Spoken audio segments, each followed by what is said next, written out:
mama used to say, baby, for goodness sake, don't ever dim your light down low. A real solution for us in my community, in our community, is engaging our parents and our students in reading literacy. You need to have public service jobs to make sure that democracy is thriving in this country. Real solutions to healthcare is safe staffing and safe workplaces. Classified staff, to me, are the glue that holds everything together in our district. We are a team that builds up together to create those real solutions for our kids. And I'm gonna shine, shine, shine, shine. I'm gonna shine, shine, shine, shine. Shine, shine, shine, shine. I'm gonna shine, shine, shine, shine. Shine, shine, shine. I won't live to see the future that I fight for. Maybe no one gets to reach that perfect day. If the work is never over, then how do you keep marching anyway? Do you carry your banner as far as you can, rewriting the world with your imperfect pen, till the next stubborn row picks it up in a picket line over and over again, and you join in the chorus of centuries chanting to her. The path will be twisted and risky and slow, but keep marching, keep marching. Will you fail or prevail? Well, you may never know, but keep marching, keep marching, 'cause your ancestors are all the proof you need that progress is possible, not guaranteed. It will only be made if we keep marching on. Keep marching on. Keep marching on. Keep marching on.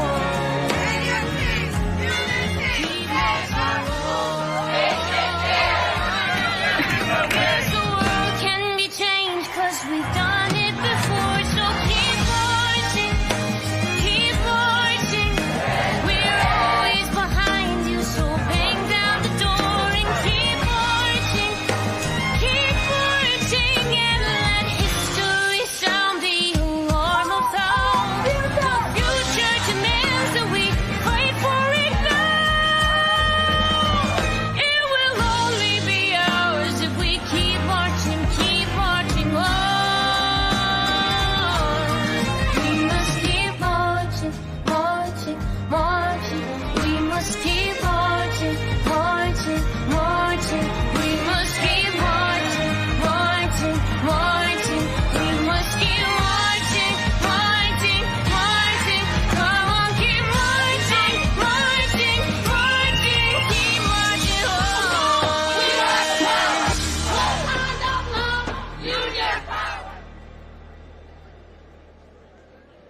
Good morning, AFT delegates. To perform the Lord's Prayer with American Indian Sign Language, please welcome the Alabama Kashita Tribal Princess, Aaliyah Johnson.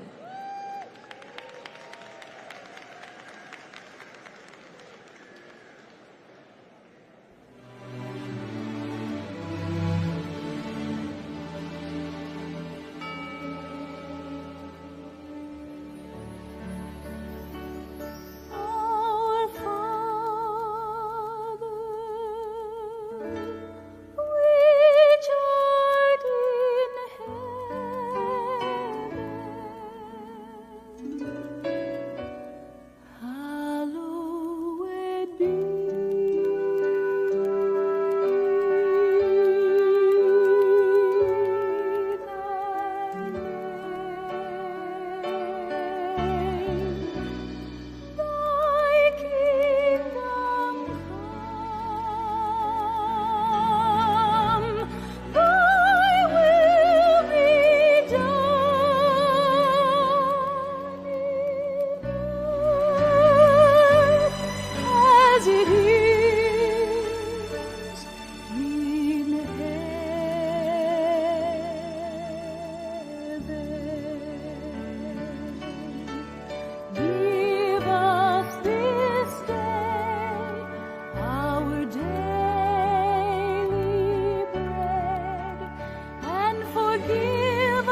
temptation, but deliver us from evil.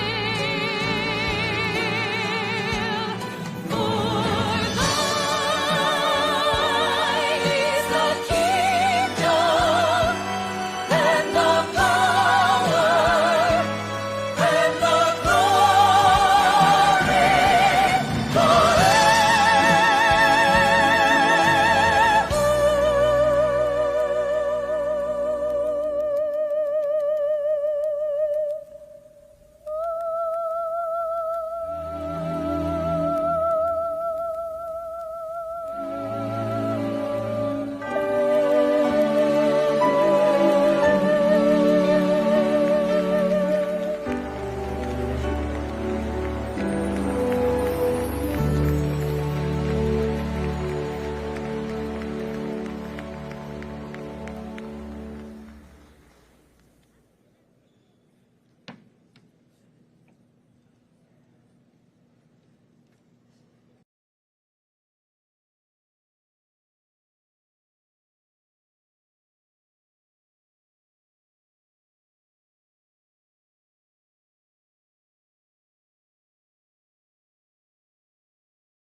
You notice how many pairs of glasses I have.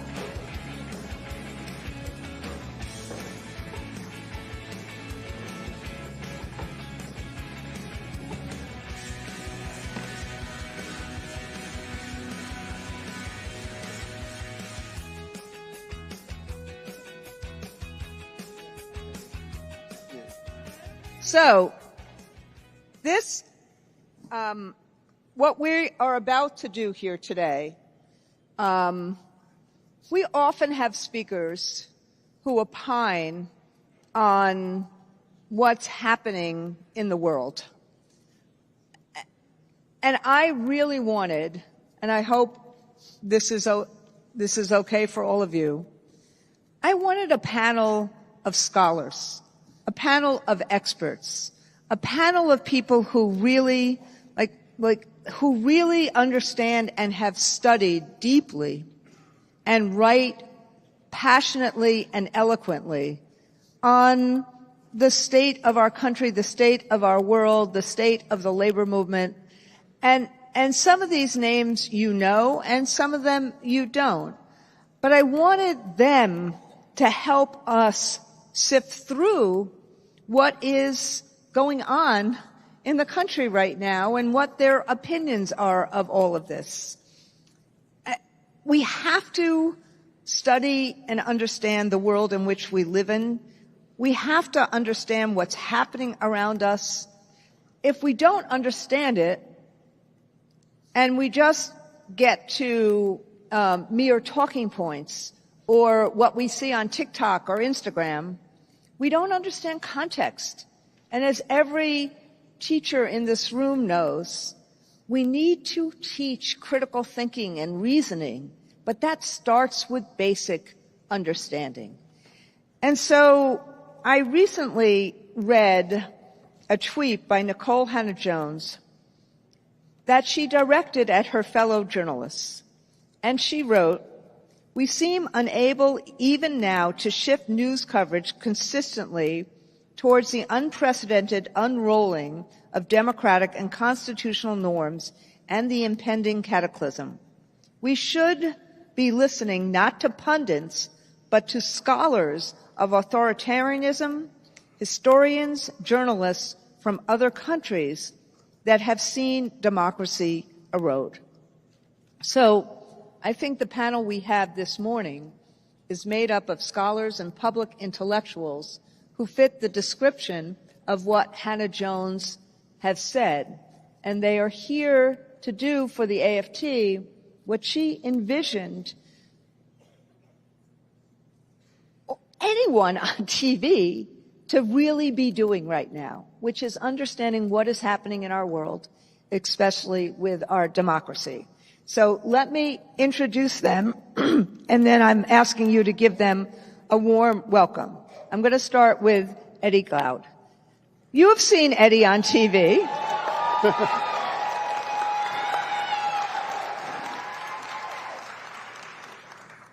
All of these, the three people here, and Timothy Schneider, and Heather Cox Richardson, and Ruth Ben-Ghiat, are the people I read every time, or virtually every time they write something.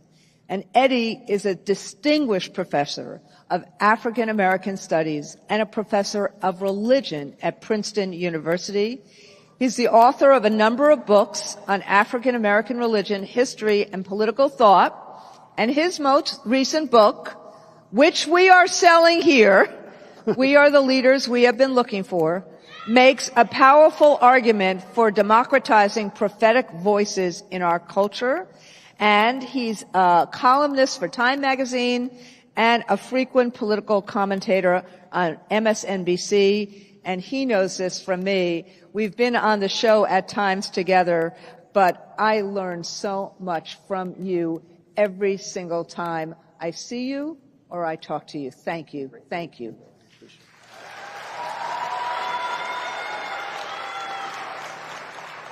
Steve Greenhouse, right over here, is a labor journalist. For 3 decades, he was the labor beat reporter for the New York Times. And on his retirement from the Times, he's become, I think he was beforehand, a scholar of the labor movement, and he's currently a senior fellow at the Century Foundation. His analysis can be found in The Nation, The American Prospect, The New Republic, Slate, The Guardian, Dissent magazine, and his most recent book, which I read frequently, is Beaten Down, Worked Up, The Past, Present, and Future of the American Labor Movement. Thank you, Steve.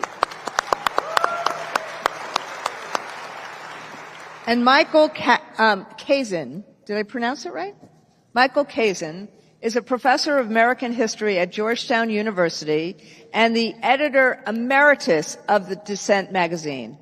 He's the author also on many books. This is a very erudite panel. On many books on American political history, on populism, on San Francisco unions, on the anti-war movement during the First World War and the movements of the 60s. And his most recent book, which is also here today, What It Takes to Win, A History of the Democratic Party. And as I said, these books for each author, I think we have Steve's books as well, are at the AFT store at the convention or here at the convention, and there's also a QR code that you can purchase them with, and we will ship them to you. So welcome to all of you. I'm losing my papers. Thank God I have it on script here. So I've asked them essentially as we were preparing for this, and we prepared before the president said he wasn't running, before Kamala Harris said she was, and before she secured the nomination. So we said we prepared then. So they now have lots of new information, just like all of you do. So look, for the last 8 years, ever since the election of Donald Trump in 2016, we've been talking, I've talked to all of you individually, but you've been talking publicly about American democracy, about our freedoms, about our rights, and we've all weighed in about them being in real danger. But just what's your sense of state of the nation right now? And what's your sense about, has this fight in the last few weeks, whether it's Project 2025, the Supreme Court, the Republican National Convention, what's your sense based upon what you know from history, what you've studied, how you've looked contextually at all this? Give us a sense of the peril. I can start. First of all, I want to say it's a real honor and a pleasure to be here as a teacher, to be at, the best teachers union in the world. All my grad students are members of a union, but unfortunately I am not. But I'd like to remedy that. Anyway, part of the problem when you think about dangers to democracy is that majority of Americans right now say that the country's on the wrong track, and they've said that for many years now. And that means that a figure like Donald Trump, who is an authoritarian, who doesn't have respect for democracy, can arise, can emerge, and can get a large public supporting him because people are scared, people are worried, people are concerned. And he's gotten a lot of people on his side who don't care as much about democracy as we do. They care about their concerns, their prejudices in some cases, their worries that the country's getting away from them, being the wrong people are running the country. And that is a setup for a real danger to democracy. And the only way, historically, that those who believe in democracy have been able to counter that sense of fear is with two elements. One, a strong social movement, as diverse as possible in terms of race and class and gender, and politicians who support that movement, at least enough to carry out some of its major demands. That happened during the Civil War and Reconstruction for a while. It happened in the 1930s with the labor movement, and it happened in the 1960s with the Black Freedom Movement and its allies. And right now the danger is that, despite very healthy unions like this one, we haven't really got that movement. We haven't got a movement of multiracial, multi-generational movement in all parts of the country, which is doing what the Black Freedom Movement did in the 60s, which is doing what the labor movement did in the 1930s, which is doing what black and white abolitionists and their supporters did in the Civil War and in Reconstruction. So to me, the danger to democracy is that those who want to defend democracy from our side have not put that formula together yet. And unless we do, it's going to keep having a problem for democracy, and the country's going to keep being divided between those who think the danger to democracy comes from our side and those of us who think it comes from Donald Trump's side. You know, first of all, it's so exciting. I'm so excited to be here. You're one of my heroes. Always been. I'm a country boy from Mississippi. And my life was made possible by the Postal Workers Union. And so I'm just so delighted to be here with you. Let me just make my point real quickly. I think we're in this conjunctural moment. And this moment is defined by the collapse of neoliberalism, collapse of an economic political philosophy that has basically transformed us from citizens with bearing the responsibility of citizenship to self-interested persons in pursuit of our own aims and ends in competition and rivalry with each other. We've seen an evisceration of the public good. We don't even know what our social obligations are to each other. That's the first thing. Collapse of neoliberalism, what's happening? All of its contradictions are in full view. The second thing is the past of the nation. Literally, those ghosts have us by the throat. America has always had as its underbelly, sometimes in the forefront, the ugliness of this idea that this is a white republic. And that the rest of us who aren't white should just simply shut up and be grateful. And so we have this idea in this moment that somehow the demographic shifts in the country are such that the idea of America that so many people possess, right, has disappeared. And so we have grievance combined with selfishness, combined with the deep inequality that has left working people feeling precarious. They're busting their behinds and they can't seem to make ends meet or pay for their children's college. So we got the collapse of an economic order. We have the past haunting us, right? And we have this desire for a strong man to come resolve it all, right? And so we invest all of this energy in Donald Trump as we are trying to, in some ways, at least some of us, are trying to reclaim the past out of a deep sense of nostalgia that's literally drowning us in this current moment. And so that convergence, this conjunctural moment, is a moment of crisis and a moment of possibility. And so the question for me is, do we have the imagination and the courage to tell the ghost to go on and rest? To tell the ghost to go on and rest. And secondly, the courage and the imagination to think about our way of being together differently. Right? To think about democracy differently. If we can do those things, maybe we can get out of this crisis. But it's a crisis with possibility. Handed to you. Thank you. How is anyone supposed to follow his very eloquent remarks? So I agree. We're at a moment of crisis. We're at a very scary moment in American history. The most scary moment since the Great Depression, since 1876, since the Civil War. You know, the nation has not been this divided in such a long time. And it's very worrisome when the Republican nominee talks about being a dictator to be just on day one, but maybe he won't stop on day one.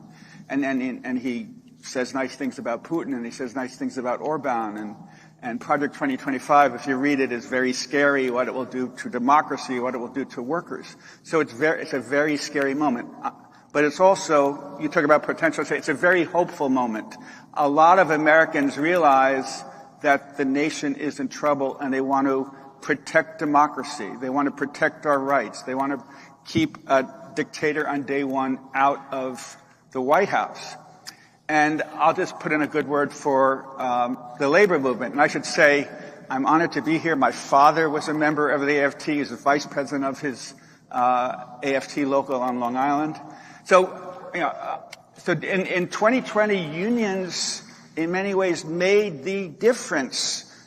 Without the role of unions in protecting our democracy, Joe Biden would have lost Michigan. He would have lost Pennsylvania. He would have lost Wisconsin. He would have lost Nevada.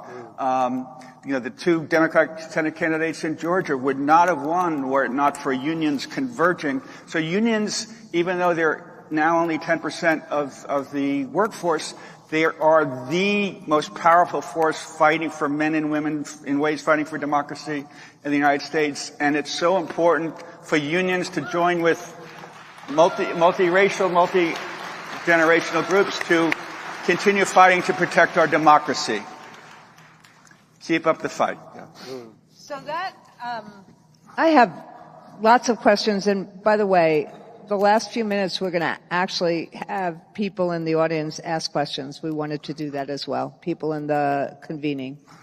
But all of you, and Eddie, you said this particularly eloquently, there's a rejection of the binary. There is a saying, yes, we have to look at the danger, but have to also look at the possibility. And so I just want to delve a little bit more deeply in that, because most advocacy that one sees from, all of our social movements, there is a sense of hope, but it is directed by fear. And people tend to, fight with one gear instead of imagine the possibility. Mm-hmm. And so could you help us just in terms of thinking about historical precedents? And you dwelled on this a little bit, Eddie and Michael in particular. How do we preach and engage on both hope and fear? How do we reject the binary? How are we comfortable with both imagining the positive, imagining the potential, imagining the progress, and as well as fighting the apocalypse? It's a great question. We didn't prepare that question. Sorry. Got this one. I think to do that successfully, you need, at least two things, but two things definitely. One, a vision, a very clear vision. What are we for? What are we fighting for? Democracy. You got to unpack that. Does it mean just voting? Of course not. It means local activism. It means unions. It means the kind of movements that I was referring to before. It means people feel that they can make the decisions that affect their lives. That this is not something other people are doing. At the same time, it also means people have to convince those that they know and they love and they work with.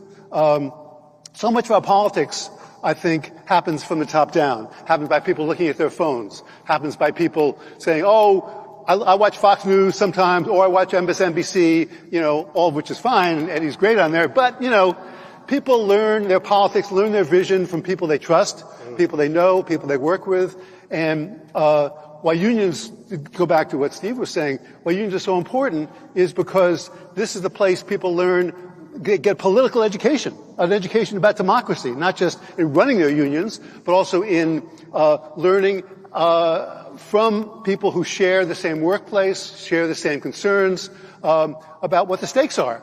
And when that doesn't happen, I think we get adrift, we get divided, and it seems like there's no hope, for people, because people love democracy when it works, when they experience it. But unfortunately, a lot of people in America don't experience it on a daily basis. And I think that is, to me, the way out, for people like us, for people in unions, for people who are on the progressive side of politics, to revive that sense of democracy, or to build that sense of democracy where it doesn't exist, which is true in a lot of places. That's a fascinating question, and I agree with everything that Michael just laid out. But I keep going back to James Baldwin in my head. And Baldwin would say, you got to run towards the fear. That safety is the illusion that can lead to the trap. Because we just want to stay in our space, right? Stay right where we are, and we're losing the possibility of becoming better. I always talk about Ralph Waldo Emerson in my work, and that is you got to reach for higher forms of excellences. But you can't reach for higher forms of excellences if you're not telling the truth about who you are. Right? So we got to confront the ugliness of now, and that's a fitful, vexed task. And then the hope side of it. I come out of a blues tradition. What does that mean? I got a healthy, deep skepticism of the moral capacity of white folk.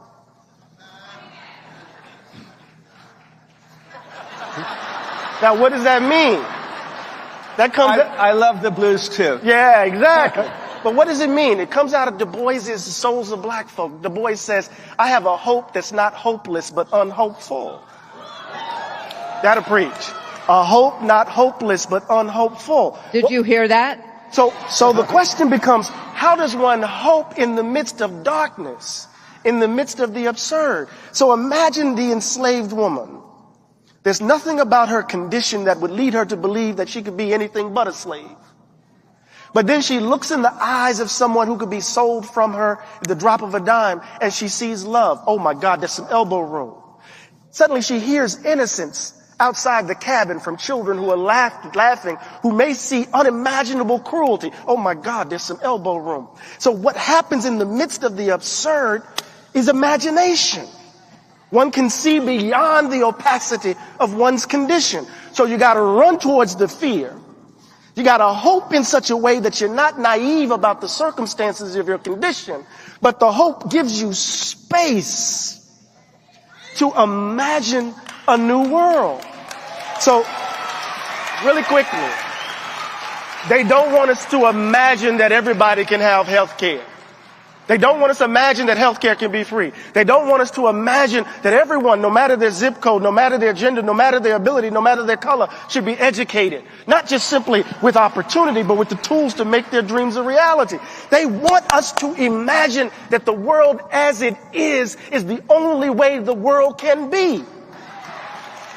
So our task is to run towards the fear and imagine a new world and then make it a reality. Does that make sense? So you should all know, notice the word Eddie used of imagine. Notice that word. Eddie and I did not consult before I wrote those words in the speech yesterday. Not at all. The other side, sorry, don't want to be, because I want to ask Steve a question about MAGAs. The other side wants us to imagine. The other side imagines what they want. And they create it in terms of all the chaos. And think about what they did for 4 years to Joe Biden. They created a sense that he was old and adult. And in everything they did, they created that. They want us to imagine that the only way out of this crisis of neoliberalism and all of this is to have the strongmen. It's the only way out of it. And that we should be satisfied with anything that we have right now because we're not good enough to have anything more. And think about all that you see and see if you think that I'm correct. What Eddie is talking about is that how do we imagine that future and how do we run to it? And that's a both and that I was talking about in my rejecting the binary question. It's hard. But if we don't actually reject the binary in that way, if we don't actually say there are horrible things that go on right now, like all those children who died in Gaza, but we can fight for peace and for both Jews and Palestinians to have a shared existence and peace.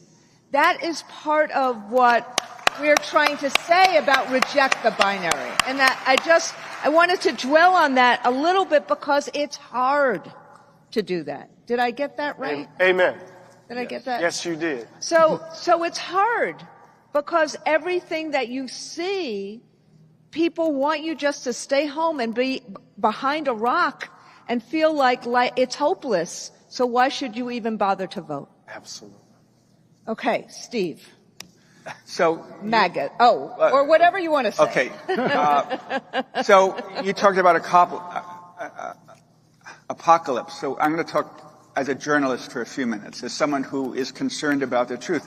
I think we as a nation and too much of the world has an apocalypse about truth and facts. There are far, far, far too many people who don't understand, don't realize what's happening in the world, don't accept facts. There's a leading presidential candidate. Virtually every sentence he utters has one or two lies in it. And many, many people don't realize that. So in terms of running towards the fear, we truth tellers, we journalists, and you teachers, we have to continue telling the truth so the nation understands what's really going on. That I have a piece in The Guardian today. Guess what? Donald Trump is not really a friend of workers. He says he is. What a surprise. J.D. Vance says he's a friend of workers. He is a 0%. He scores 0 on the AFL-CIO's legislative scorecard. Wow. So I think, we as people who are concerned about the truth have to continue hammering the truth, so that our allies, our friends know what's happening and can use that to educate their allies and our opponents. And we have to keep on disseminating the truth, so that in the hope that it gets through, in the hope that Fox News might once in a while start telling the truth. So before I take questions from the floor, I could answer this too. Yes. Oh, good.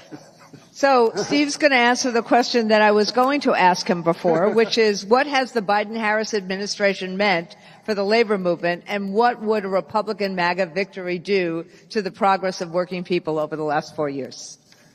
I could give you the 30-minute answer or the 1-hour answer, but I'll try responding in 2 or 3 minutes. First, Donald Trump. He opposes a higher minimum wage. He did nothing to raise the minimum wage. He greatly weakened federal unions. He appointed a anti-union corporate lawyer, Gene Scalia, to be Secretary of Labor. He reduced the number of OSHA inspectors to the lowest number in history. When he ran before, said he would support a national right to work law. He said he was a great friend of coal miners. He weakened safety standards for the nation's coal mines. He wants to he tried killing Obamacare, and he will try to kill it again, and that will hurt millions of working families. His NLRB sought to prohibit graduate students from unionizing.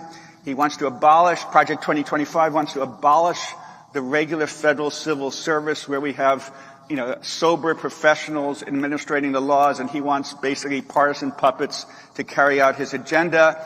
As many of you know, he appointed some very right-wing justices to the Supreme Court, and one of them, Neil Gorsuch, was the pivotal vote in the Janus case, which very much hurt your union and other unions by making right to work the law for all public sector workers in the country. He did, even though he said he was the infrastructure president, he did zilch on getting it enacted. I could go on. So, and as for Joe Biden and Kamala Harris, I maintain, and maybe historian Mr. Kazin will disagree with me, I think Joe Biden has been the most pro-union president in history, even more than Franklin Roosevelt. And I say that because Biden is truly enthusiastic about unions. He feels a real kinship. FDR did enact far more pro-union legislation, but he had a 2/3 majority in Congress. But deep down, FDR, was sort of an aristocrat and did not love unions. But so Joe Biden pushed for a $50 minimum wage. He pushed for the Protecting Right to Organize Act. Crazy. I saw Sean O'Brien, the head of Teamsters, give an interview, and he said, I'm mad at Biden. He didn't enact the Protecting the Right to Organize Act. It's not his fault. It's the Republicans' fault. He pushed very hard. Joe Biden had, the Infrastructure Act enacted, the CHIPS Act to build CHIPS plants here, the Green Energy Act law. And those laws together are creating hundreds of thousands of high-paying, good union jobs. I hear some people say, the Democrats should not take unions for granted. Joe Biden not only has not taken unions for granted, he's gone to bat day after day for unions. Okay. Kamala Harris, people forget that she was chair of the first ever White House Task Force on Worker Organizing and Empowerment. And if you read that report, it's a really innovative, strong, smart report about how to strengthen unions and give workers more power. In her years in the Senate, she had a 98% AFL-CIO rating on the legislative scorecard. When she was running for president in 2020, she had this idea that I'm sure Randy loved to raise an additional $300 billion from the estate tax and use that money to raise the salary of America's underpaid teachers. She did. Yeah. Anyway, probably taking up too much. Anyway, so I think it kills me that Trump and Vance say we're great friends of workers. Across the board, they've done everything they can to weaken unions. Vance and Trump talk a good ball game, but, they'll continue to oppose a higher minimum wage. They'll continue fighting to roll back safety standards for workers. I think, we truth tellers, we who care about social justice, have to continue explaining to the nation exactly what's going on, because so many people are just not seeing facts and understanding the truth. Can I add one thing to that? Yes. Real quick. The reason why FDR is seen as was the most pro-union president until Joe Biden is because the labor movement made him to be the most pro-union president. Huge strikes in 1934, sit-down strikes in 1936 and 1937. Unions went from 3 million members in 1933 to 15 million members in 1945. If union density was twice what it is now, Donald Trump would not have a chance this fall. Not have a chance. And not just to, finish what Steve was saying, not one Republican senator voted for the PRO Act, or would have voted for the PRO Act, didn't actually come up, and maybe 2 Republican congresspeople, maybe 3. Whenever you talk to people about the Republicans being pro-labor and statements by people at their convention, rhetoric is easy. But voting for legislation that will actually make it easier for people to have their democratic rights in the workplace, that's harder. And hardly any Republicans are for that. And I think one of the things that Eddie said earlier is part of the understanding of why there is some resonance in terms of Trump and labor. And if you think about it, it is born out of he uses the language of grievance and understands how to tell that story, and that people then don't go and look at the facts. And he uses the language, if I may say, of white grievance in a way that really pits generations against each other. I think that's what you were so eloquently saying earlier. Absolutely.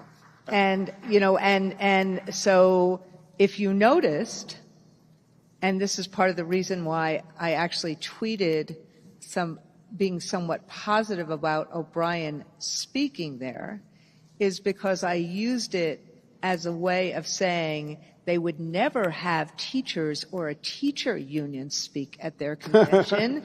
They attempt. So I wanted to show the hypocrisy of what they did. Watch.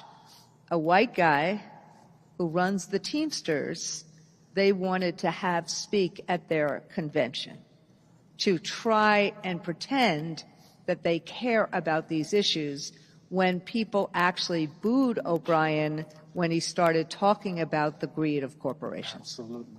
Absolutely.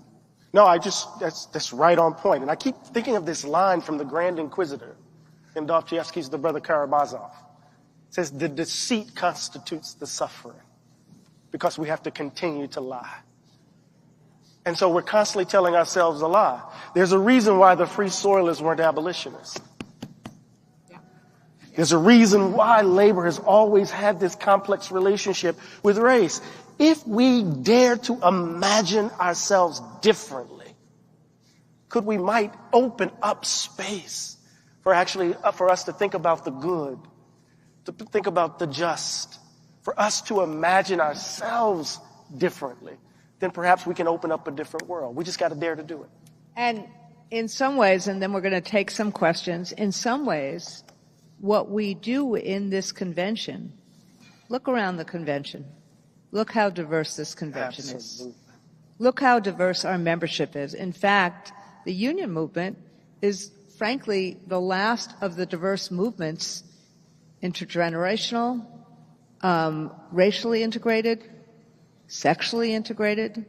It's the last of those integrated movements, which is why the right is so afraid of it. Indeed. And part of what both Liz Shuler and Fred Redmond are trying to do is actually making it a just movement as well. Absolutely. So let's go to microphone 1. Microphone. We got about 10 minutes of questions. Peter Goodman, Local 2. Mercy? I'm very active in the Alumni Association of my college, the City College of New York. And about a year ago, I was meeting with a bunch of students, and I asked them, how many are registered voters? And there were very few. And I said, why? And a black woman got up and said, it's a waste of my time. They're all old white men. They don't care about us. And she got tremendous applause. How can we turn around this attitude? How can we get students to get engaged? Because in a way, this election affects their lives more than any of us. We'll be giving it a lot of thought. And aside from the fact that it's unlikely we can get Taylor Swift to endorse Kamala. How can we turn around the attitude that so many younger voters are not engaged? Thank you, Peter. David Hogg, just last night, over the last 2 days, among young people, raised over $350,000 among young people. So let's be clear. And I think we also need to be clear. Remember, in 2022, young people saved this democracy. Right? Young people saved this democracy in Wisconsin. Young folk turned out in massive numbers. I think there's a kind of standard assumption that young folk are disengaged, when in fact they're bringing, shall we say, sustained critique of the current set of arrangements. Don't sleep on them. Trust me, don't sleep on them. They're going to be engaged. And also, just as Eddie was saying so eloquently, you need to give them a sense of hope, a sense of vision, what you're fighting for, instead of just what you're fighting against. Yes, they don't like Donald Trump, but they were not convinced, unfortunately, under Joe Biden, that this was somebody who was going to make a better future. I hope under Vice President Harris they're going to feel that more. But of course, it's young people themselves who've got to do that work. People of our age can only help to inspire them, but we can't do the work ourselves. So. The Democrats who pushed Joe Biden to withdraw from the race, they heard your question. Yeah, definitely. They saw that young people who voted enthusiastically Democratic for President Obama were just not feeling it for Joe Biden. I think that was one of the big reasons they were pushing so hard for a younger candidate. And I think it's great that we now have Kamala Harris, who's 22 years younger than Joe Biden, and she brings a lot of energy and excitement. Didn't I just read that some British rock star did this meme about Kamala Harris saying she's a brat? I don't even know what the hell that means. And it's gotten 4, 5, 6, 7 million retweets, approvals in like one day. So she is appealing to the young. So let me do this, since I'm getting notices on the teleprompter. Let me take Mike 2, 3, and 4. Just ask your 3 questions, and then we'll all we'll figure out how to answer them in any way we wish, or they wish. But this way we hear from the voices from the delegates. Mike 2, and then Mike 3, and Mike 4. We'll take all 3 questions together. Good afternoon. My name is Michael Freeman, Local 2.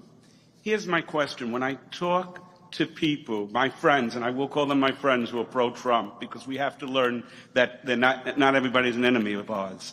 When I talk to my friends, what they will say is, if I talk about the lies, that he's a felon, that he's this, that he's that, he'll say, maybe it's true, maybe it isn't true, but our lives under both Republicans and Democrats in the past are not as good as they once were. Everything has gotten worse for myself, for my children, and at least we need to have what they call a change. And it's very hard to then try to go into certain facts that made the 300 lies or 3,000 lies or whatever it is, if they're saying we need a change. At least he's going to bring some kind of a change. How do we get beyond that? Okay. That's your point about truth and facts. Number 3. Yeah. Number 3. Yes. My name is Dolores Losponi, UFT Local 2. I'm going to get right to my question. What I want to say is, you mentioned that our country is very divided, and certainly it is. I think a lot of the division has come from decisions from the Supreme Court. What is your opinion on term limits on the Supreme Court? Okay. Mike 4. Bridget Ryan, Local 2, and Dr. Glaude, thank you for being my breakfast partner every morning. And I just want to say, Randy knows about this because when she was president of Local 2, it was, we would go to the Labor Day Mass together.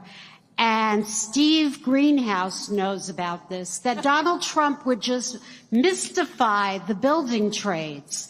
How do we take this mystification away from the labor movement? You know, Mr. Greenhouse, you wrote about him many, many times.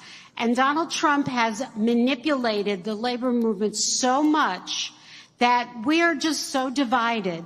And we need to join forces to save democracy. Thank you very much. So, Donald Trump's law, what do we do with kids, and what do we do in terms of the Supreme Court? Donald Trump's, sorry. So, to answer question number 2, yes, a lot of Americans feel that they're not doing as well as they used to. But a lot of them are wrong. I mean, the economy is in very good shape right now. People don't want to admit it because we did have a horrible burst of high inflation during the pandemic. But unemployment has been down around 4% for the past 2 years.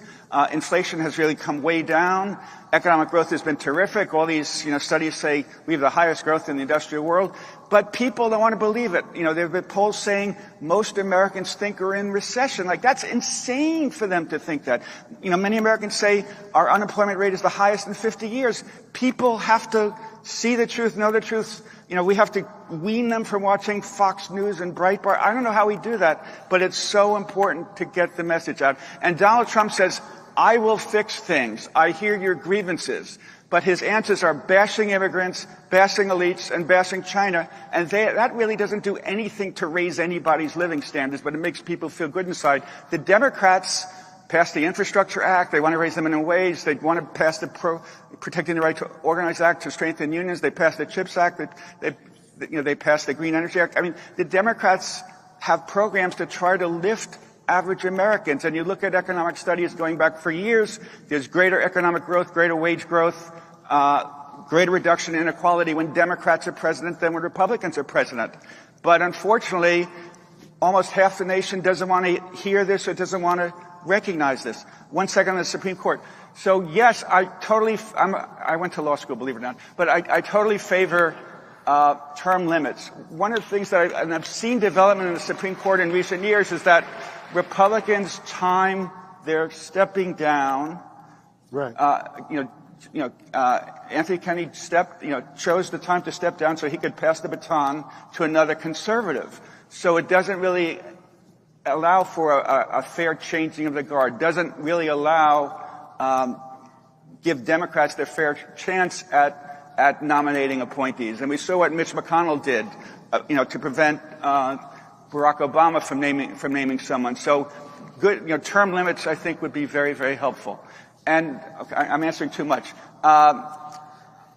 So how do we who care about truth and social justice tell the building trades and other unions that Donald Trump is not their friend and is lying? I think we have to do that 24/7. But I think most important is knocking on doors and talking to people person to person, I think, is really the way to do it. But we have to do social media, TV, everything. But I think the key thing is knocking on doors and talking to other people. I've talked to him. Very quickly, because I want Eddie to have the last word, because he says everything better than we can. But I really like the question about how can we talk to people who think things number two, are not good. People who are supporting Trump and want and are attracted to his message, as terrible as we think it is. I disagree with Steve a little bit about this. I don't think you can tell people who think things aren't good, oh no, the economy's really good, you just can't tell them that because that's dismissive. It's undemocratic in a way. Remember, Occupy didn't last long, but economic inequality is something we've had with us throughout American history, but especially since the 50s and 60s when unions were stronger. We've had it. Neoliberalism helped to exacerbate it, certainly. And a lot of people's unhappiness with the society is because politicians talk about economic inequality, fairness, blah, blah, blah, but they're perceived as not doing much about it. So what we've got to do is talk about how would America become more equal? How would America become more democratic?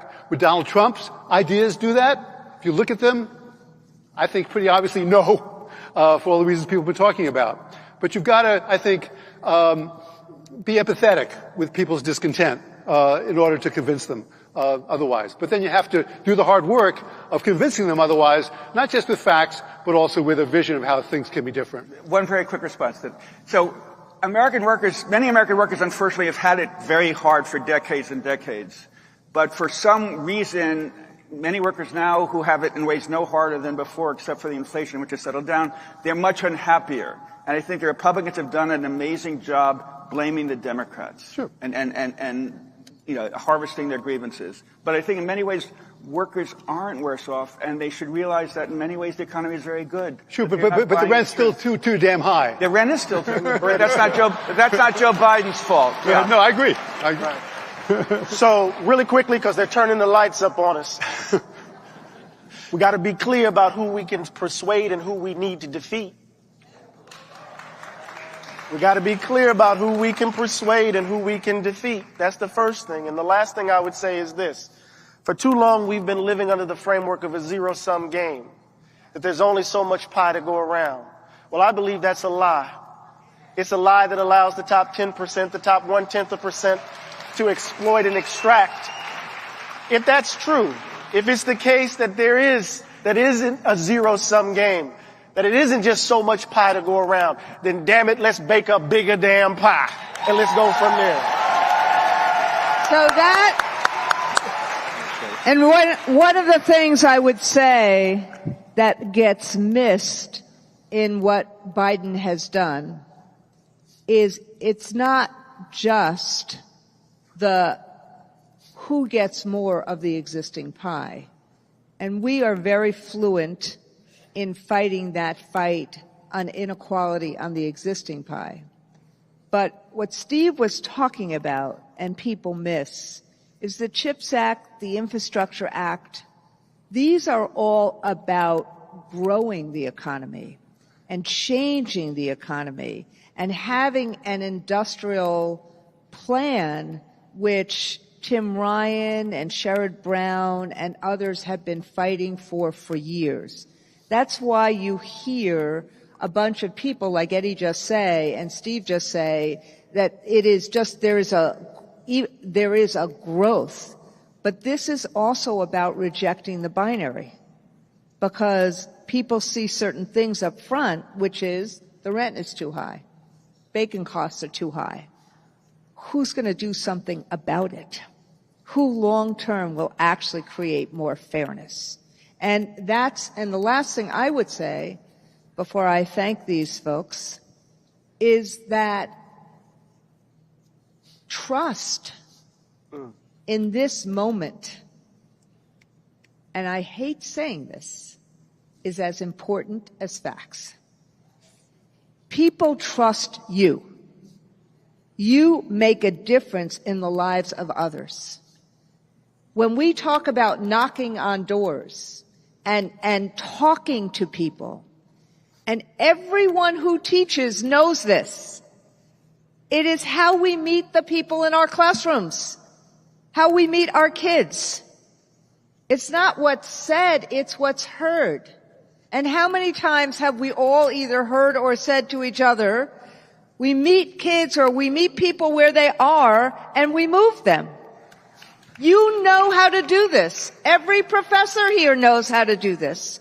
So it is about using your teacher head and using your teacher heart and using all of that to actually move people based upon what all three of these very wise scholars have told us and have talked to us with today. So I just really want to thank Eddie and Michael and Steve for joining us today. Thank you so, so much. Thank you, everybody. That's fun, real honor.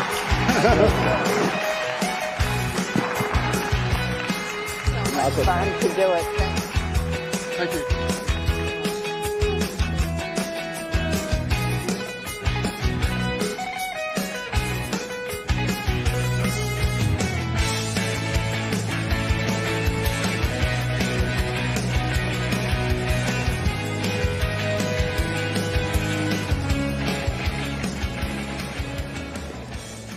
Rules first?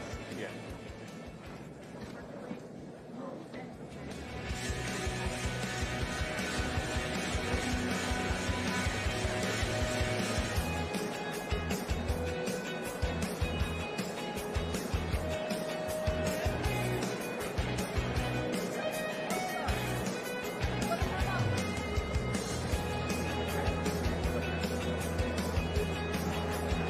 Okay, take a stretch. And then we're going right back to business. These are two of the books. We have them in the convention area. Eddie's book, We Are the Leaders We've Been Looking For. Michael's book, What It Took to Win. Steve's book is out there too. So let's have another applause or another thank you to our great scholars.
to do things. We listen very much to what people have said about conventions, and we try to use these conventions to also do something special like that. And I hope so. Thank you. I'm glad that you liked it.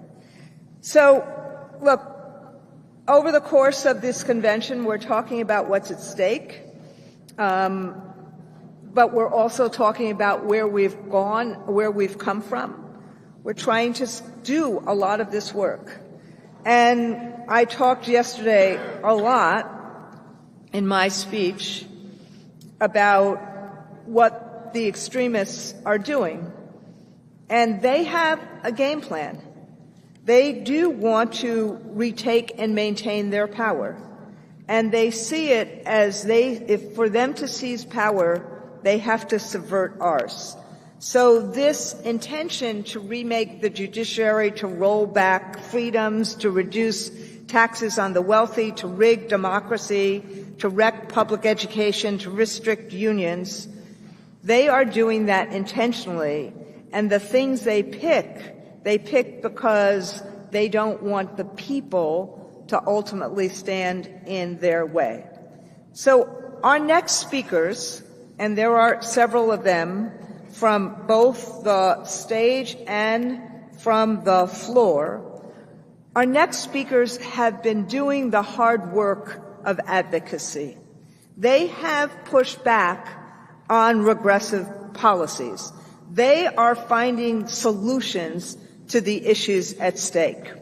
And so you're going to hear from Fred Cole, who is the president of the UUP, and Jessica Tang, and I see a few, and I see David Hughes, I see a few other people from our climate task force, and they're at microphone 1, I believe, and they're working to find solutions to climate change when others like Donald Trump deny that it exists. And then you're going to hear from Amanda Sarosky and Brianna Campbell about their work in reproductive health care. It's been 2 years since the heinous Dobbs decision, and we all have seen, particularly our healthcare folk, about what it has meant to families and what it actually has meant to healthcare workers. And we are intent on reaffirming our commitment to protecting access to the full spectrum of reproductive health care and the clinicians who provide it, as we passed at our convention 2 years ago. And then we have very special guests. Some of you have heard them before, who will come to the stage. One is Lena Khan, who is the chair of the Federal Trade Commission on our economy. The Biden-Harris administration, as we have talked about at length, has delivered, even though there's much more to be done, for families. And they've taken, and Lena is going to talk about, or the Chair Khan is going to talk about, the historic action to lower everyday costs for householders, to lower costs, and to take on the corporations and their greed, and to take on union-busting CEOs, and to take on tax-cheating billionaires. And that's what the Federal Trade Commission does. And then there's Josh Cowan, who some of you heard yesterday at the divisional meeting of the K-12 divisional meeting. He's a professor of education policy at Michigan State. He's the founding director of a new entity that we are calling Education Policy Innovation Collaborative. I like the mnemonic, EPIC. And he is the foremost researcher on vouchers and dark money. But first, we're going to hear from, I think I see them, where are they? Where's Abby Clemens? 4. First, we're going to hear from Abby Clemens, who is an AFT member, from Connecticut, who is an AFT member from Sandy Hook, and she is the executive director, and yes, she was at that school that day, and she is the executive director and co-founder of Teachers Unified to End Gun Violence. Abby has been deeply involved in our gun violence efforts since surviving the shooting at Sandy Hook School in Newtown, Connecticut. And Abby, thanks for joining us today, and the floor is yours. Thank you so much, Randy. So, as Randy said, I was teaching my second graders on December 14th, 2012 at Sandy Hook School in Newtown, Connecticut on the worst, most horrific day. My then second graders graduated high school last June, and they see the unfolding of gun violence continuing to destroy communities, lives, families. They see the relentless news cycle, well, at least the stories that make the news. Many look for exits, are angry, dislike crowds, suffer from anxiety and depression, and carry immense survivor guilt. They are watching. Our kids are watching. According to the Washington Post, more than 378,000 students have experienced gun violence at school since Columbine. And a recent article from The Trace conducted comprehensive research that shows every day an average of 57 shootings occur near a school in the United States. Guns are the leading cause of death for children in America, and we take care of these kids, often their parents, their cousins, their siblings. Our kids are watching. So, as Randy said, I became a gun violence prevention activist after the tragedy at Newtown, and after nearly a decade of volunteering for other organizations, 2 teaching friends and fellow AFT members with over 75 years of teaching experience among us, New York City high school teacher and activist Sari Beth Rosenberg, who's here, and Marjorie Stoneman Douglas, tragedy survivor and teacher Sarah Lerner, decided to launch a grassroots organization for teachers, by teachers, Teachers Unified to End Gun Violence. And by teachers, we mean all who care for kids. Our mission is to empower educators and school staff to demand that communities are safe from gun violence. Our kids are watching, and we are not powerless. Our voices are vital to help make change, and I want to tell you that your union has your back. From advocating for trauma-informed safety protocols to supporting candidates dedicated to common sense gun laws, AFT is all in and has a clear track record to prove it. I hope you'll come visit our Real Solutions table and join our efforts. And we also hope you'll attend our panel on Wednesday at 12:30, room 320 BC.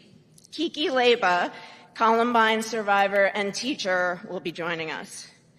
Randy, even from here, we would like to present you with a Teachers Unified t-shirt that shows our love and commitment to our union work and all that you've done to support this important and vital issue of gun violence prevention. We love you, Randy.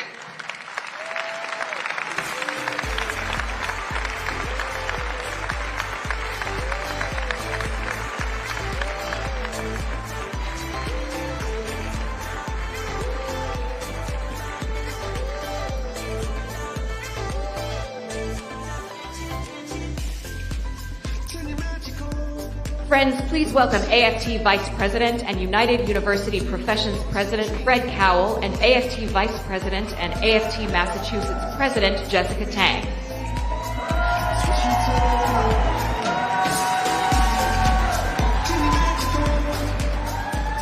Thanks, everyone.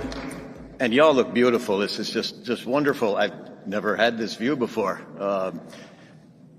You know, we all must be cognizant of the fact that the Biden-Harris administration's Inflation Reduction Act stands to have a truly transformative impact on schools, on colleges, on universities, and hospitals. It represents the largest investment in clean energy and climate action in U.S. history. And with an aggressive goal of reducing greenhouse gas emissions by 40% by the year 2030, the IRA promotes deployment of low and no-emission technologies, spurring investments in wind, solar, and electric vehicles. This not only helps combat climate change, but also seeks to create over 170,000 clean energy jobs. Tax credits and direct payments for installing clean energy systems like solar panels and geothermal heating will allow schools to leverage these incentives to reduce their carbon footprint and build climate resilience, ensuring a healthy environment for our children. The Act also encourages hospitals to reduce their emissions by 50% by 2030 and aim for net zero emissions by 2050. The labor movement and AFT are an incredibly important part of the solution to combat climate change. And under Randy's leadership, the AFT's Climate Task Force has been acutely focused on how we, as part of the labor movement, should help protect the conditions for life on planet Earth. This includes joining the call for the declaration of a climate emergency. And AFT affiliates across the country have been grappling with a way forward. So let's hear from a few of them now. Okay, we're going to get started at microphone 1. David Hughes from Rutgers. Good afternoon, union siblings. 5 years ago, Rutgers AAUP AFT resolved to oppose all and any new fossil fuel projects in New Jersey. We joined militant environmental coalitions across the state, and since that time, no gas plant and no pipeline has been built in the great state of New Jersey. One of these fights in particular shows us what is now at stake. In 2019, the Trump administration permitted the rail shipment of liquefied natural gas, or LNG. A corporation proposed to move LNG through Philadelphia and Camden at enormous risk. A derailment and explosion would destroy our campus in Camden, New Jersey, Rutgers Camden, and the surrounding black and brown community. So we went to war. With the help of AFT staff, last year we won. The Biden-Harris administration denied a permit for these bomb trains in New Jersey and Philly. Leadership makes a difference, both in the White House and in the labor movement. So let's build the movement against oil and for the just transition we need. If you want to join with locals doing just that, please come to the side session organized by the Climate and Environmental Justice Caucus tomorrow.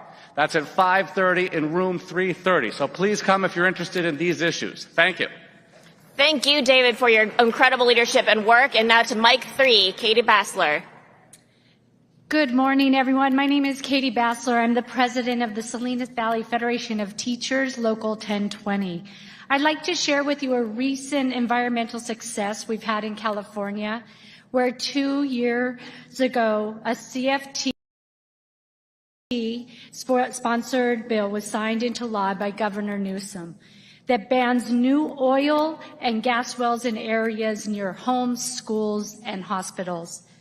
We have more than 2.5 million Californians who live within 3,200 feet of an oil or gas well, predominantly low-income people of color who have suffered decades of negative health impacts because of their exposure to the pollution from these wells.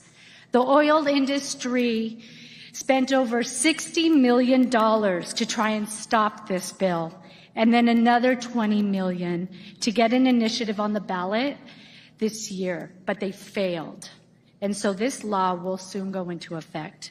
We stood up to oil and their millions because the health of our students and our families was on the line, and we won. Thank you. Thank you.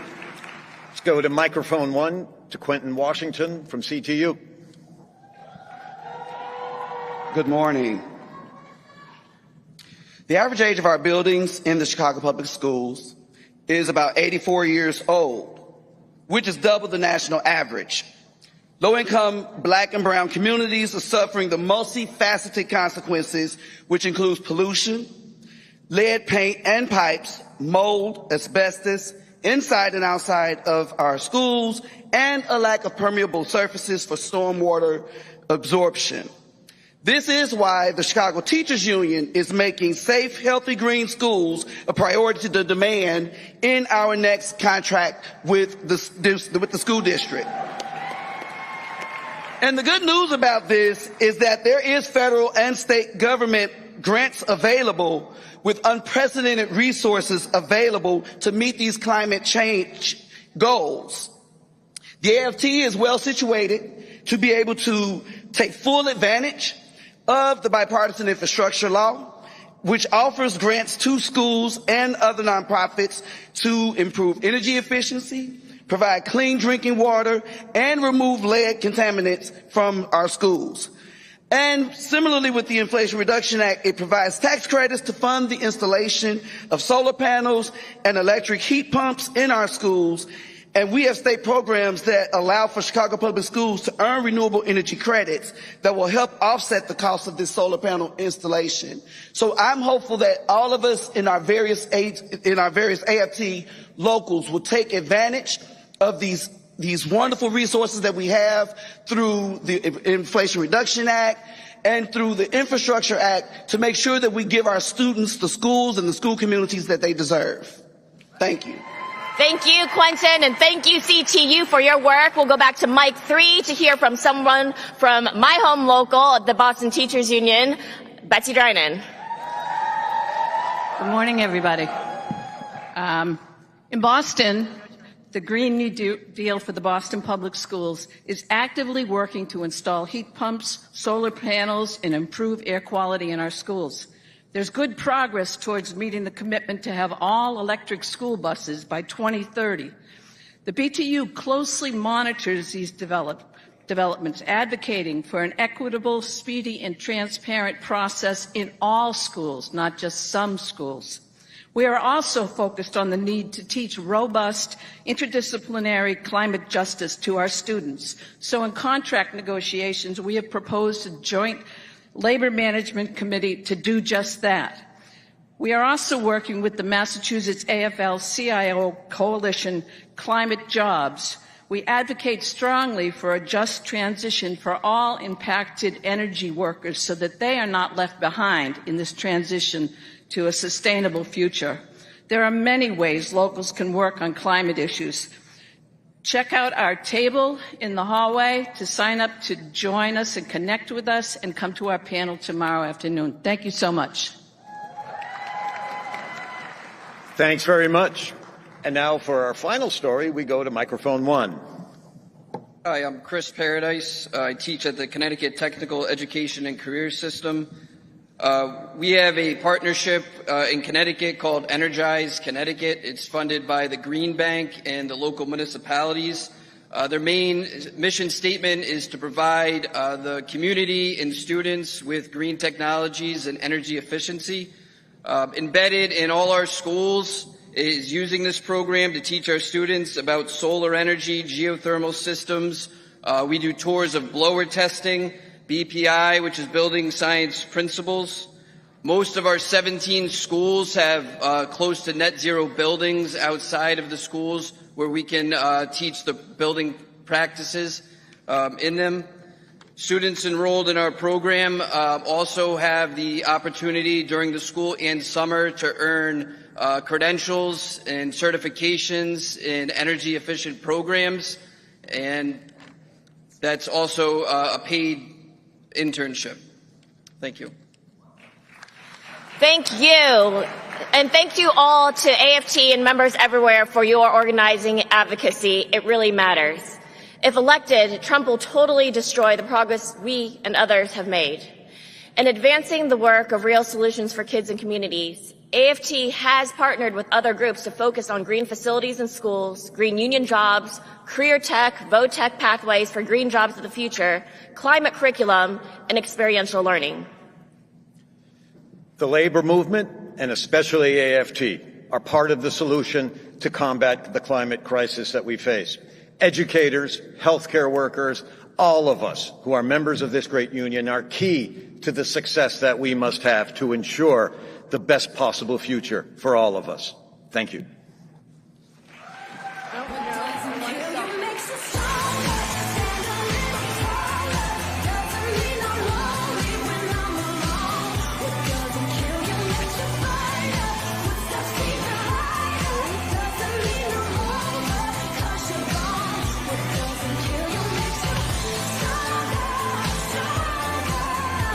And now, please welcome the chair of the Federal Trade Commission, Lena Khan.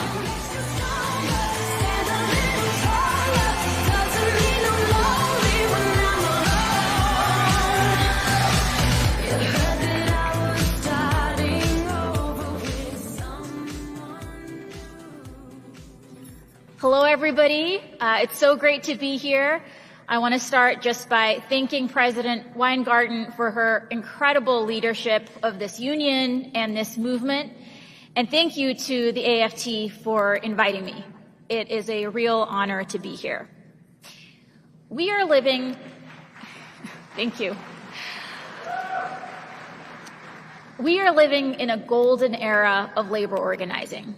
Workers have made monumental strides over the last few years, from auto factories in the Midwest to the AFT's major victory last month in Fairfax County, Virginia, one of the largest school districts in the country. Last summer, I joined the Writers Guild of America on the picket line to hear about the challenges that they faced.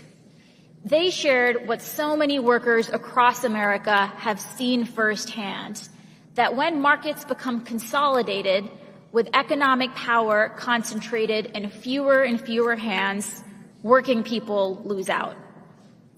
The agency that I chair, the Federal Trade Commission, was created more than 100 years ago during the first Gilded Age. It was a time when the Industrial Revolution had transformed the American economy, but robber barons and industrial trusts had amassed enormous power that they could use to coerce consumers, workers, and small businesses. Congress passed the antitrust laws and created the Federal Trade Commission to crack down on illegal business practices and stand up for everyday people, including workers, against unchecked corporate power. The FTC is still doing that 110 years later by making sure that our markets are fair, honest, and competitive, and that all Americans can get a fair shake. Ultimately, labor law and antitrust law are fighting for the same thing, your freedom in the marketplace. The freedom to get a better job in a tight labor market, the freedom to strike out on your own and start a small business, the freedom to organize and to play employers off of each other when it's time to renegotiate your contracts. Often, the biggest threat to your freedom as workers is a market where corporations don't have to compete hard for your labor and instead can get away with squeezing or abusing their power. Take non-compete clauses, for example, which lock millions of workers into bad jobs and block them from taking better ones. All too often, employers quietly tuck these clauses into employment contracts so that when workers try to switch jobs, they get hit with intimidating lawsuits and tens of thousands of dollars in penalties. Workers should have the freedom to choose the job that is best for them. But because of non-compete clauses, 1 in 5 Americans are forbidden from freely changing jobs or launching their own business. Some workers have been forced to uproot their families, forego better opportunities, and even face financial ruin. And as Jennifer Abruzzo at the National Labor Relations Board noted last year, non-competes can even chill workers' right to organize. It's much harder to go on strike if you know that you can't easily switch jobs. That's the point, of course, to lock you in and keep you quiet. When the FTC looked into this issue, a number of AFT members took the time to reach out and share their thoughts. Overall, we received 26,000 comments from people across the country, including a special education teacher in Ohio, who shared that she was hit with a $2,000 fine after leaving her job. Her former employer threatened to put a hold on her teaching license, sue her, and even contact a credit agency until she paid up. We also heard from hundreds of healthcare workers with non-competes who were forced to leave their communities and abandon their patients, sometimes depriving rural areas of critical care. A doctor in an underserved area of Appalachia told us that in his community, non-compete clauses had pushed healthcare workers to retire early or to stop working altogether. Others were forced to sell their homes and relocate out of state just to continue practicing medicine. And non-competes are not just empty threats. Companies can and do enforce them with devastating consequences. They can even be enforced when workers are laid off or fired, severely limiting how and where people can find new jobs. Non-compete clauses rob people of their core liberties. And so to make sure that workers can be more free, the FTC recently issued a rule that would ban non-compete clauses from all employment contracts.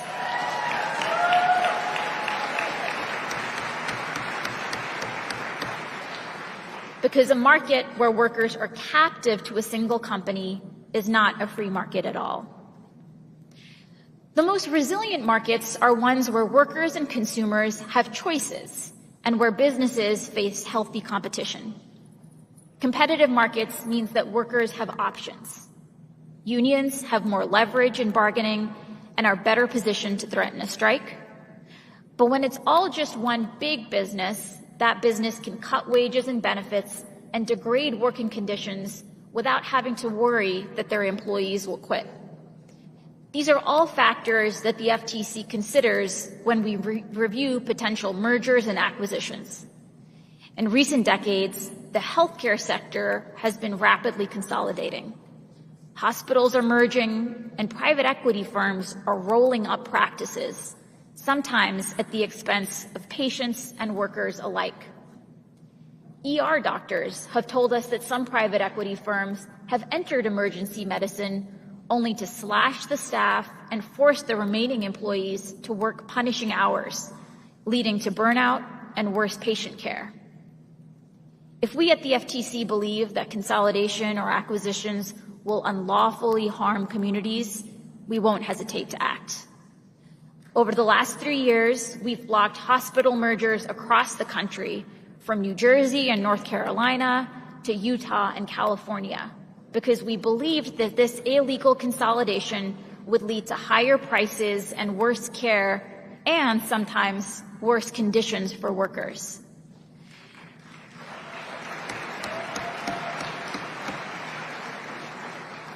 During the pandemic, when you needed personal protective equipment to do your job safely, some vendors required massive minimum orders of 10,000 masks or 200,000 gloves. Giant hospital systems could afford to buy in bulk like that. But if you are a small local provider or a teacher in a rural area, you just had to put on a garbage bag and hope for the best. Luckily, the AFT secured PPE to keep you safe, and the FTC has been scrutinizing supply chains to make sure that our markets are safe and resilient through healthy competition.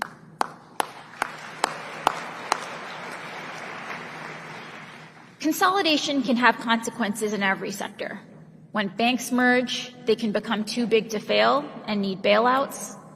When film studios merge, sometimes that means that certain stories won't get told. And when tech companies merge, it can threaten our safety and privacy online. We've seen that when social media and gaming platforms turn a blind eye, children can be exposed to sexual harassment and abuse. And I've met with parents who have lost their kids due to bullying on these platforms. No business should ever place profits ahead of children's safety.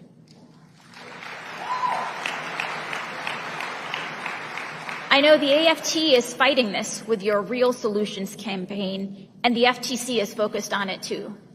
We've proposed limiting ways that companies can collect and monetize kids' data, including in schools, because kids should be able to play and learn online without their parents and teachers having to worry that they're being constantly surveilled. Surveillance can be dangerous for workers too, as you all know. Employers can use it to track you both in and out of the workplace, infringing on your fundamental right to privacy. And the FTC has made clear that we won't hesitate to act when businesses illegally track or harvest people's data. This kind of enforcement will become even more important as AI risks turbocharging surveillance technology, giving companies new ways to track consumers, workers, and children alike. The AFT has released guardrails to protect the safety and privacy of educators using AI, and the FTC will do our part to make sure that this technology is used in a way that empowers people, including workers, rather than harms them.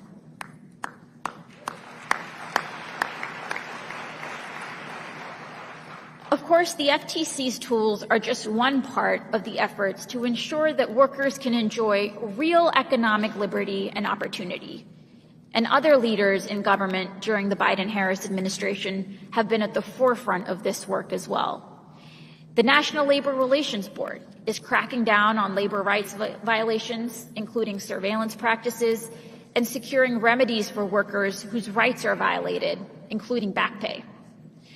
The Department of Labor made 4 million more workers eligible for overtime pay, which adds up to over $77 billion in lost wages just for teachers.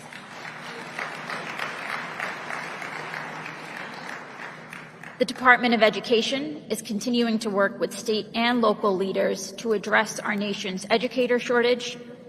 And of course, President Weingarten and the AFT are leading the way, fighting and delivering for the millions of workers who keep the heart of America beating every single day. As any history teachers here will know, the United States was born when we rejected the coercive power of a king across the pond. But Americans didn't overthrow a monarch only to be ruled by economic tyrants. Real freedom requires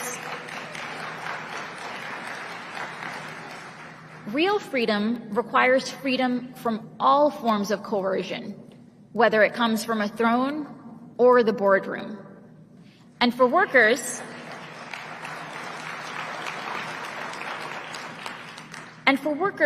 that includes the freedom to choose where you take your labor and talents, the freedom to bargain for better wages, and the freedom to enjoy life outside of the workplace. The FTC is working hard to preserve all of these economic freedoms, and we will continue to keep our doors open to workers and the unions that represent them. And we need courageous people like all of you to join the fight against unchecked corporate power.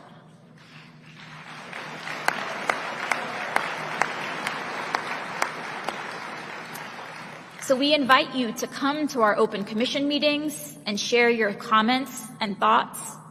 Talk to your state and local policymakers and do what you do best, organize and hold powerful actors to account. Together, we can make sure that labor's golden era keeps going and fight unchecked corporate power with the greatest asset of all, the power of the people. Thank you so much. Stay here for 1 second. Okay. So just notice, this is a speech you did not hear from a union organizer. This is the head of the United States Federal Trade Commission trying to make sure that people actually have power. That's why I wanted you to hear from her. She is absolutely stupendous, and I want to say thank you so much. Thank you so much. Thank you.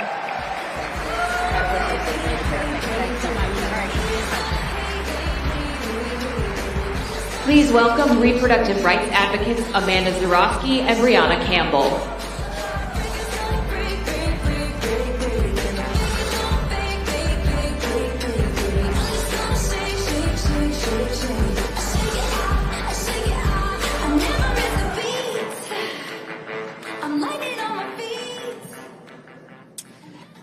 Good morning, or afternoon. My name is Amanda Zarowski, and I live just down the road in Austin, Texas. As a former teacher myself, I am so proud to be standing in a room full of so many amazing educators.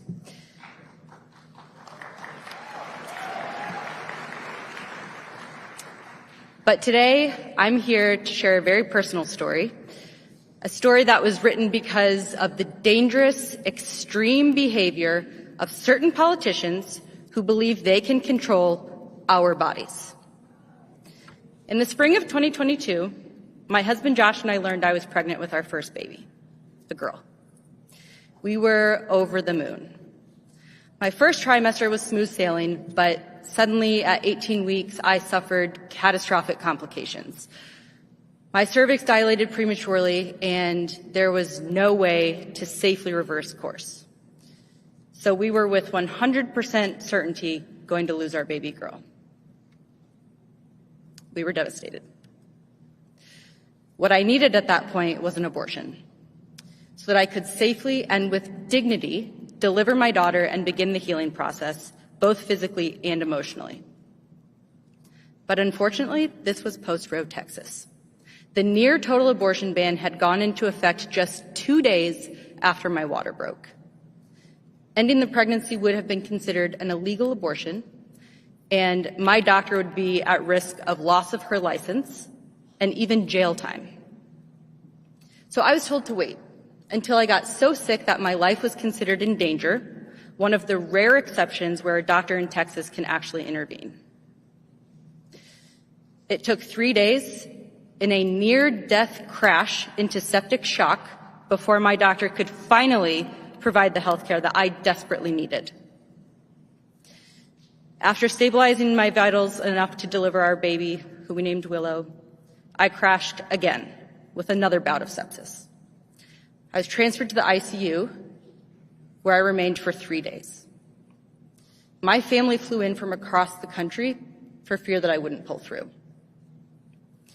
And it was in that dark and lonely hospital room where I realized I was actually lucky, because I lived, and I knew others wouldn't be so lucky. What I went through was nothing short of barbaric, but it didn't need to happen. It did because of Donald Trump and his allies who continuously brag about killing Roe v. Wade. It is unthinkable to me that anyone could cheer on the cruel abortion bans that nearly cost me my life. But they do. Tragically, my story is not unique. I am one of many women in our country whose life has been put at risk because of the anti-reproductive freedom agenda. I know this because I've met them. From Texas to Arizona, Idaho to Georgia, women like me have been told that we're not sick enough to receive the care that we desperately need. We have been turned away from hospitals. We have been found collapsed on bathroom floors. We've been told to flee across state borders in the hope of receiving basic reproductive care. We have been robbed of our freedom. I am just one of these women, and like most Americans, I believe that healthcare decisions belong between a woman and her doctor.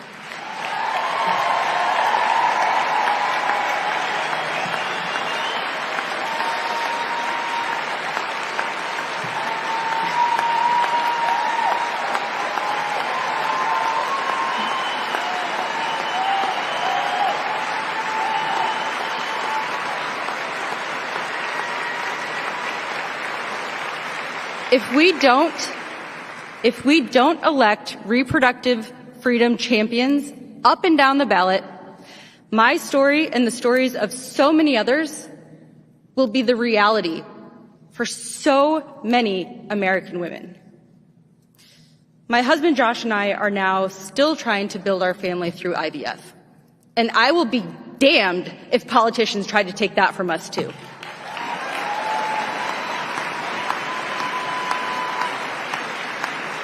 To protect reproductive freedom, is to protect human rights. To protect reproductive freedom is to protect economic freedom and opportunity. To protect reproductive freedom is to protect our democracy. Because how free are we as a people if half of us can't even control our own damn bodies?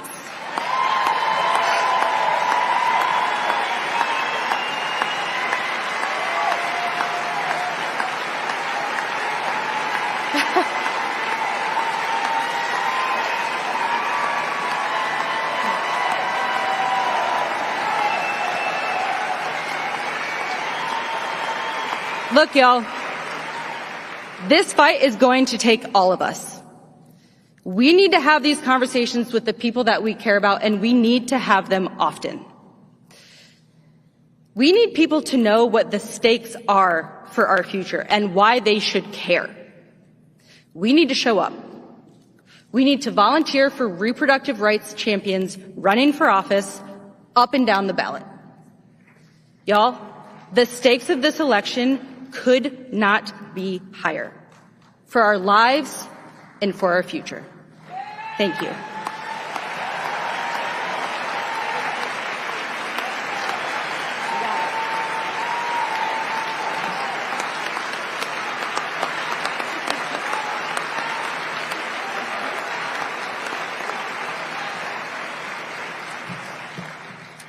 Good afternoon, American Federation of Teachers. My name is Brianna Campbell. I currently live in San Antonio, Texas, and I am a proud advocate for sexual and reproductive health care, including abortion. For those of us in Texas, we are no stranger to the attacks on our reproductive freedom, where politicians believe that they know better than us when it comes to what we can and cannot do with our bodies, but they couldn't be more wrong or out of touch. When I was just 19 years old, I became pregnant. Growing up in a religious, conservative, anti-abortion household, I knew that the choice I wanted for myself was not the choice that my family would support. When I told my parents I was pregnant, their first question was, "When are you getting married?" I didn't want to marry this person, let alone carry their baby. But just 1 week later, we were married, and I was going to carry the pregnancy against my wishes to term. During a routine checkup, my doctor told me that the fetus had stopped growing and they could no longer find the heartbeat. I needed a D&C as soon as possible to avoid sepsis and infection. When I got pregnant a second time, I experienced the same reality. But this time, my doctor insisted on waiting until they could find the heartbeat before I could get the care that I needed. For days, the dead tissue in my body threatened infection, and I was forced to keep living life when what I needed was abortion care. When I went back to the hospital as instructed, there was still no heartbeat, to no one's surprise. I received another D&C, and I was so angry at how I was treated. My risk of infection was not as important as if seeing a pregnancy that was already over might miraculously develop a heartbeat. My life did not matter as much as this doctor's own personal beliefs. That's not medicine, that's extremism.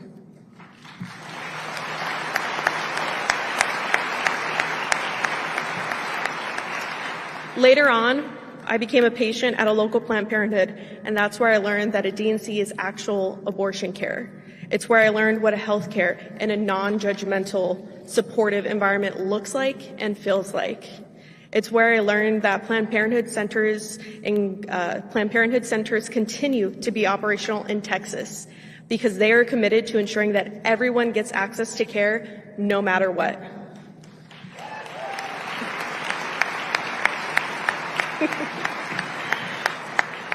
I'm standing up here today to make it clear that abortion is health care. Abortion is valid, whatever the reason, and frankly, it is no one's damn business.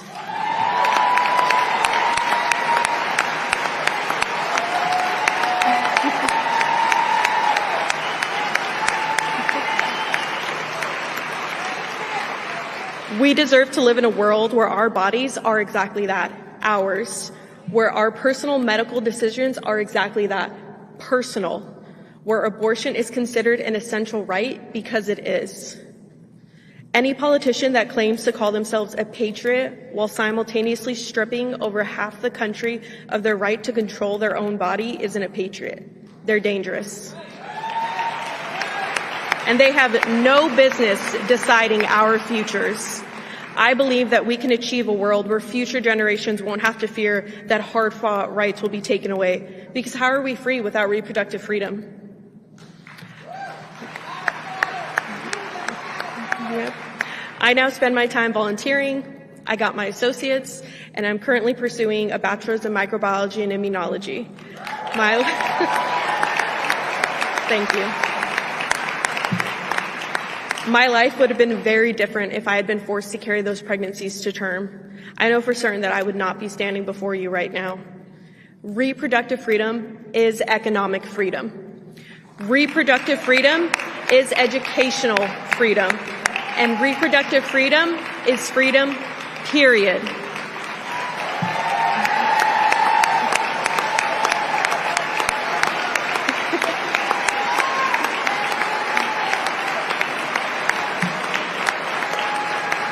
Thank you. And we have got to fight to ensure that the freedom remains our reality, and I hope each of you joins me. Thank you.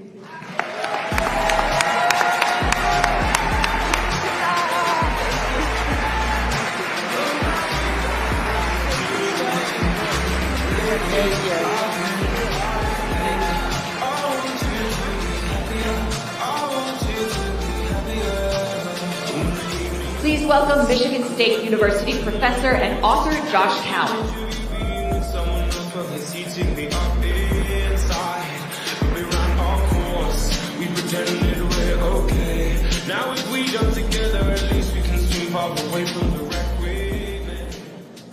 Thank you all for the warm welcome. Still moved up here listening to the last couple of speakers. But if you give me a few minutes, 5 or 6 minutes here, I'm just going to cut to the chase because I want to leave you with 3 things about school vouchers that I want you to take back to your schools and to your communities this fall. And those 3 things are I want to give you a name, and I want to give you a place, and I want to give you a time. So let's start with that name. If we're talking about vouchers, we have to talk about Betsy DeVos. But Betsy DeVos and I actually have 2 things in common. We both live in Michigan, and we both know school vouchers have devastating academic results for kids. It's true. It's true.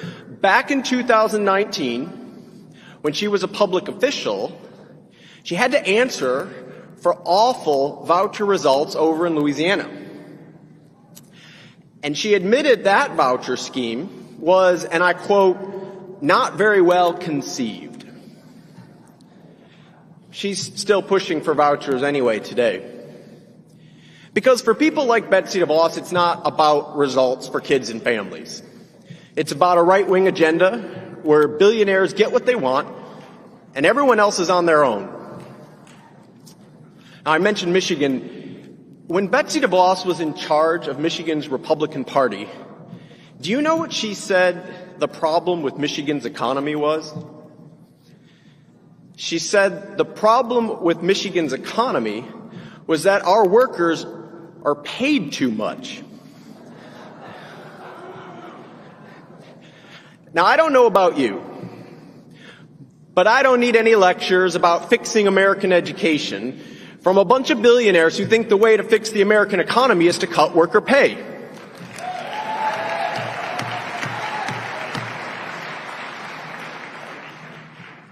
Now, the next thing I want to talk to you about is a place, and that's the U.S. Capitol.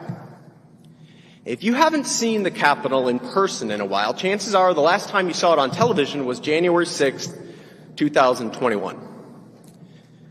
Did you know that some of the same dark money funders who backed election denial in this country and are backing new rules making it harder to vote, some of those same groups are trying to ram vouchers through state legislatures right now?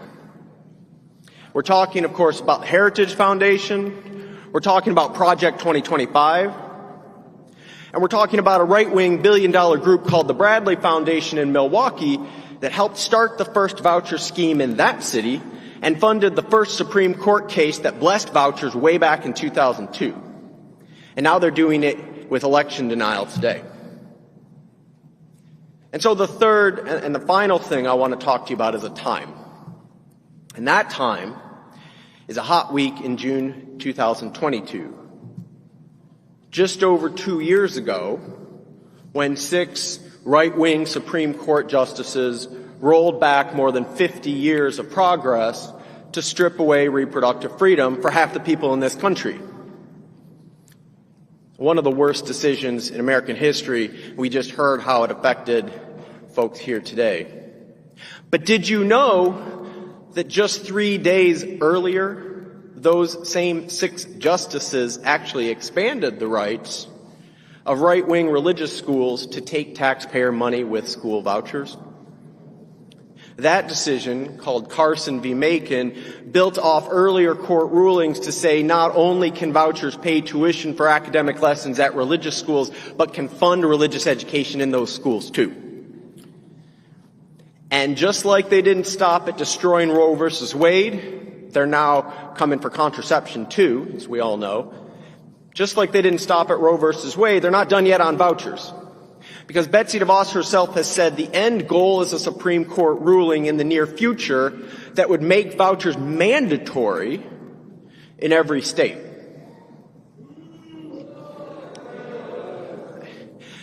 The voucher attack is part of the same right-wing agenda as the attacks on reproductive freedom, and attacks on worker pay, and attacks on free and fair elections.